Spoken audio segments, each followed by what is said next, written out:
I never imagined the worst humiliation of my life would happen inside a hotel I secretly owned. One stormy night, carrying my frightened 10-year-old daughter after our apartment flooded, I begged the front desk for a room. The receptionist looked at our soaked clothes, judged us in seconds, and coldly said the hotel was full. We were forced to leave while empty rooms sat waiting behind her. That single moment uncovered a shocking secret hidden inside my own business, a cruel policy that silently rejected people who looked poor. What I discovered next changed my life, my hotel, and everyone involved forever. I was standing in the lobby of my own hotel, soaked from the rain, holding my daughter's hand, and the woman behind the desk told me to leave before she called the police on me. That's the part I keep replaying, not the flood.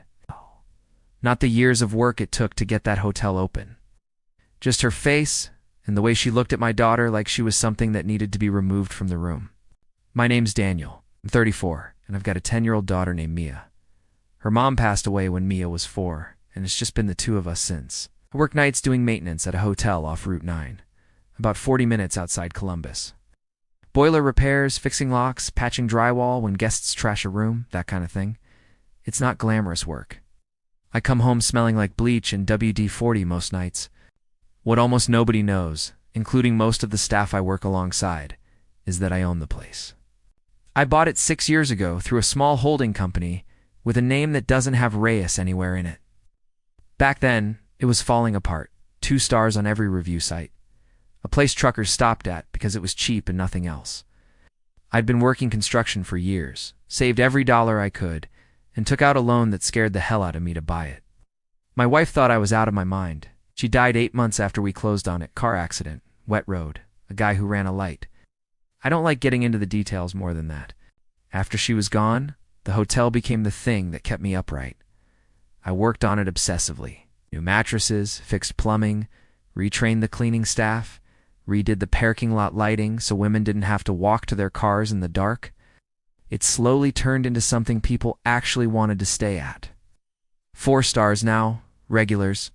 A wedding party booked the whole place last spring, but I never stopped doing the night shift myself. Part of it was money. Sure, I didn't want to pay a night maintenance guy when I could do it. But if I'm honest, the bigger reason was that I wanted to see what my hotel actually was when nobody with authority was watching. I'd learned a long time ago that a business shows its real face to the people it thinks don't matter.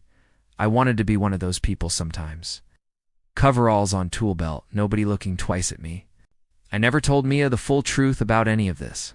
She knew I helped run the hotel. She was 10. Yeah, it didn't seem like something she needed to carry around. The night everything happened, our apartment building had a pipe burst on the 3rd floor, right above our unit. I'd complained twice in the last month about a slow leak in the hallway ceiling. The landlord kept saying he'd get someone out for. He never did. That night at almost 11, the ceiling in Mia's room came down, along with about a foot of water. I remember standing in her doorway with a flashlight, watching water drip off her stuffed rabbit, and just feeling this cold, tired anger, not panic. I'd learned panic doesn't fix anything. I got her jacket, got her shoes, grabbed what I could shove in a duffel bag, and told her we were going to stay somewhere for the night. "Are we going to Gina's?" she asked. "Gina's my sister, lives across town." "No, baby. Dad's going to get us a room somewhere close. We'll sort everything out tomorrow." I didn't even think twice about where. It was almost midnight. I was exhausted, and my hotel was 12 minutes away. It felt less like a business decision and more like going home. I want to be clear that I wasn't testing anybody that night. I wasn't in disguise trying to catch someone doing something wrong. I was just a tired dad in work clothes. Because I'd come straight from a repair call earlier that evening and never changed. I still had a smear of grease on my forearm. We walked and soaked Mia, holding her rabbit against her chest, both of us shivering a little from the short walk from the car. The woman at the desk, Courtney, I'd only met her twice before. She'd been hired about 8 months earlier by our regional director, not by me. I did final interviews rarely. I trusted the process.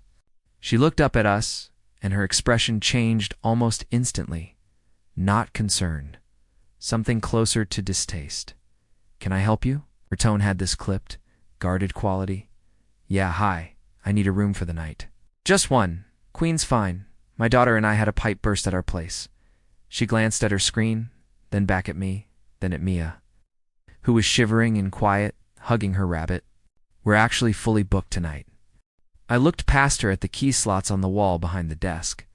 I'd built that shelving myself 2 years ago. More than half the hooks still had keys hanging on them. "You sure? Looks like you've got rooms open." "Those are being held for a corporate block," she said, too fast. "I'm sorry, Dad. I'm cold," Mia said quietly, tugging at my sleeve. I looked at Courtney one more time, half expecting her to reconsider once she saw an actual kid standing there shivering. She didn't. She just slid a brochure for a comfort in about 10 minutes down the highway across the counter. Like she'd done this exact thing before and had a system for it. "You could try there," she said. "They might have availability." I remember standing there for a second, water dripping off my jacket onto the tile I'd personally picked out because it hid stains well. Thinking about how strange it is to be handed directions away from a building you own. Part of me wanted to just say it right then, tell her who I was, watch her face change. But Mia was cold. It was almost midnight, and some tired, practical part of me decided this wasn't the moment to make a point. I just wanted my kid warm and asleep. "Yeah, okay. Thanks," I said, and we left. I didn't argue. Something in me, exhaustion, probably, just didn't have the fight in it. I said thanks. Turned around, and took Mia to a Super 8 down the road instead. She fell asleep in the car before we even got there, her rabbit tucked under her chin. And I sat in the parking lot for a couple minutes after I parked, just watching her breathe, trying to figure out why the whole thing was bothering me more than it should have. I didn't think about it again until the next afternoon, when I logged into the reservation system remotely to check overnight maintenance tickets, and noticed something. We had 11 open rooms that night, not corporate hold, 11 just sitting empty in the system. That bothered me more than I expected. Not because of what happened to me. I could shrug that off for myself. I've been underestimated my whole life, and it never killed me. It bothered me because I started wondering how many other people that it happened to. People who didn't have a duffel bag full of ownership paperwork sitting in a filing cabinet in their office. People who just got told no and walked away thinking it was their fault somehow. That night, I went back. Same coveralls. Told the staff I was there for the ice machine, which genuinely did need a part replaced. I stood near the desk longer than I needed to.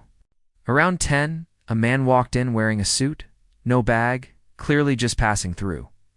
Courtney lit up. Offered him a room immediately, mentioned a discount for valued guests, even offered to have someone bring ice up personally. 15 minutes later, a woman in scrubs looked like she'd come straight off a hospital shift, asked about a room. Courtney told her they were full. I checked the system on my phone from the maintenance closet. 6 rooms open. That's when I stopped thinking of it as one bad interaction and started thinking of it as a pattern. I stood in that maintenance closet longer than I needed to, listening through the thin wall to how Courtney talked to people. A trucker came in around 11:30, tired, asked for a room with a shower that actually got hot water. She was polite but curt, checked him in fast, didn't offer him anything extra. Younger couple came in after that, clearly dressed up, maybe coming from a date. She was warm with them, offered them a late checkout for free, laughed at something the guy said. Small differences, nothing that would ever show up on a complaint form. But I'd been watching people long enough in my life to know what it looks like when someone's silently sorting the room into categories in their head. Around 1 in the morning, an older woman came in, maybe 60, walking slow, holding a small overnight bag. She said her car had broken down on the shoulder, and she just needed somewhere close for the night while she waited on a tow in the morning. Courtney told her very sympathetically that they didn't have anything available, and recommended she try calling a shelter partnership number the county had set up for stranded travelers. A shelter number. For a woman with a valid credit card standing in a hotel lobby with 6 open rooms, I sat with that a long time after she left. The next few days, I pulled up the booking history further back, using my admin access, which almost nobody on staff knew I had. I found a field in the internal notes column that wasn't part of any training manual I'd approved. Guests marked DNQ did not qualify. There were dozens of them going back months. Reading through the notes attached, it wasn't about payment or ID or anything legitimate. It was things like presentation, unkempt, unclear if paying guest. One note just said not the right fit for lobby. I sat in my truck outside the hotel for a long time after I found that. I want to say I went straight to Courtney and confronted her, but I didn't. because something else came up that made this a lot messier than one manager being cruel. Buried in an email chain from 4 months earlier, found a memo from our regional director, a guy named Preston, who had actually hired myself 2 years back on a recommendation from an old business partner. The memo, sent to all 3 properties under our small group, used softer language, but the intent was unmistakable. It talked about protecting brand perception and guest experience alignment, and specifically instructed managers to use discretion when the front desk was near capacity, prioritizing guests who reflect our target demographic. It didn't say the ugly part out loud. It didn't have to. Everyone reading it understood exactly what it meant. That hit different than Courtney being unkind on her own.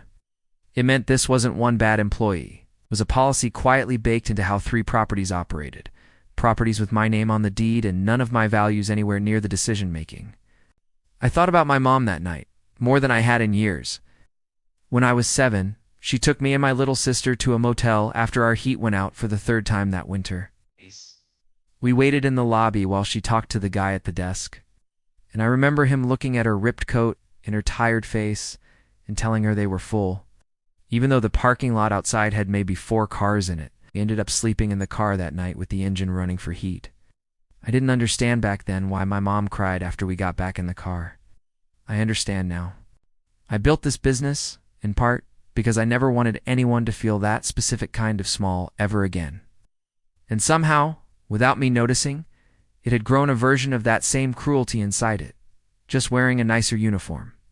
I'll be honest, my first instinct was to march in and fire Courtney on the spot. Badge, keys, everything. Right there at the desk in front of whoever was checking in. I actually had the termination paperwork open on my laptop one night, already halfway filled out. Mia walked into the kitchen while I was doing it, said she couldn't sleep, and asked what I was working on. I told her in simple terms that someone at the hotel had been mean to people, and I was going to make sure it stopped. She sat down across from me and asked something that stopped me cold. Is she the boss of it, though? Or does she just work there? I didn't have a good answer right away, because Mia said, picking at the edge of the table, sometimes people are mean because someone's being mean to them first. It's what my teacher says happens sometimes. I'm not going to pretend a 10-year-old solved corporate accountability for me over cereal at midnight. But it did make me stop and actually investigate instead of just reacting. So I looked closer at Courtney specifically. Turned out she was a single mom too, 2 younger kids. Had been written up twice by Preston in her first few months for not meeting occupancy targets, which I later understood meant she hadn't been turning away enough of the wrong guests fast enough for his liking. There was an email where he told her directly her numbers on guest alignment needed to improve or her position could be reevaluated. She wasn't some independent monster. She was scared for her job, following instructions from someone she had every reason to be afraid of. That didn't make what she did to Mia okay. It just meant the story had more than one villain, and the bigger one wasn't standing at the front desk. Before I confronted anyone, I spent a weekend pulling 3 months of check-in data across all 3 properties Preston oversaw, cross-referencing it against the DNQ notes. The pattern held everywhere, not just at my location. Same language, same excuses, same quiet math running underneath every "we're fully booked." I called a meeting with Preston, framed it as a standard quarterly review so he wouldn't see it coming. Midway through, I told him I was the owner of the company that held the property, showed him documentation, and asked him directly about the DNQ notes in the memo. He didn't deny it. He actually tried to argue that I'd broken my own employment agreement by working undisclosed shifts without informing management. Like that was the real issue here, like the problem was my coveralls and not the policy he'd written. "You understand how this looks, right?" he said, leaning back in his chair like he still had the upper hand. "An owner running around undercover? No disclosure? No paper trail on your side either. If this ever went to a lawyer, it wouldn't be as clean as you think. I'm not the one who wrote a memo telling 3 properties to screen out guests based on how poor they look," I said. That's the part a lawyer would care about. He didn't have a response to that, just asked if he could have a few days to put together his side of things, which told me everything I needed to know about whether he thought there was a defensible side at all. I might have let him talk his way into some kind of settlement or soft exit if it hadn't been for the lobby camera. I'd forgotten it even existed, honestly. I'd had it installed 2 years ago after a break-in attempt, and it fed into a cloud server I rarely checked. When I finally pulled the footage from the night Mia, and I got turned away, watched it twice before I could say anything out loud. You could see Mia in the corner of the frame, hugging her rabbit, visibly cold. Watching the exchange with this small, confused expression while Courtney told me they were full, you could see me glance back at the open key hooks. And in a separate clip from 3 weeks earlier, you could see Courtney tell an elderly man using a cane that they had no accessible rooms available. Then 20 minutes later, check in a group of college kids into 2 of the supposedly unavailable rooms. There was no interpreting that footage generously. It wasn't a judgment call. It was a pattern, on camera, undeniable. I didn't need Courtney to explain herself after that, and I didn't need Preston to admit anything either. The footage did what neither of them would. I fired Preston within the week. Quietly, through HR, no dramatic scene, no witnesses, just paperwork and a locked office. I know some people would have wanted me to do it loud, make an example. But I've learned public humiliation makes for a satisfying moment and a lousy solution. It doesn't fix the next hotel, the next Preston somewhere else. Courtney, I handled differently. Sat down with her myself, told her who I was. I showed her the memo from Preston and asked her straight out how she felt doing what she'd been doing. She cried. Not performative, just exhausted. The kind of crying that comes from months of pressure finally breaking. She told me she hated the guest alignment language from the start, but was terrified of losing the job with 2 kids at home and a landlord of her own who didn't play nice with late rent. I didn't fire her. I put her through retraining. Brought in an actual consultant this time to overhaul how front desk decisions get made, tied to nothing but availability and payment. And I told her she owed me an apology, not me. She came to see us about 2 weeks later, knelt down to Mia's height in our kitchen. Actually knelt. Ow. And told her she was sorry for being unkind that night, that it had nothing to do with her. Ow. And that it was a mistake she wasn't going to repeat with anybody's kid again. Mia, in that very Mia way, just said it's okay. I still like your hotel, and asked if the ice machine worked now. I told Mia the whole truth after that, about owning the hotel, about why I still worked nights there, about my mom in the motel lobby all those years ago. She sat with it for a minute, then asked the question I probably should have expected. So, are we like Rich Dad? No, baby, I told her. We're just finally safe. That's different. She thought about that for a second, nodded like it made sense to her, and asked if we could get pizza. It's been about 4 months since all this happened. Courtney's still there. And honestly, she's one of the best people on that front desk now. Overcorrects, if anything, goes out of her way to make sure nobody feels like they don't belong in that lobby. I still do the night shift sometimes, though. Less than before. Mia knows now, when she sees me heading out with my tool bag, that her dad isn't just the maintenance guy. I still think about that night more than I probably should. About how close I came to just accepting it, going to the Super 8, never checking the system, never finding the notes, never learning what my own business had quietly become while I wasn't looking directly at it. I don't know if I handled every part of it right. Some people I've told this story to think Preston should have faced something bigger than a quiet firing. Some think I should have fired Courtney too and started completely clean. I keep going back and forth on whether keeping her was the right call or just me being soft because my kid liked her apology. What would you have done in my position? Fire everyone and start over? Or try to fix the people who got caught in something bigger than themselves?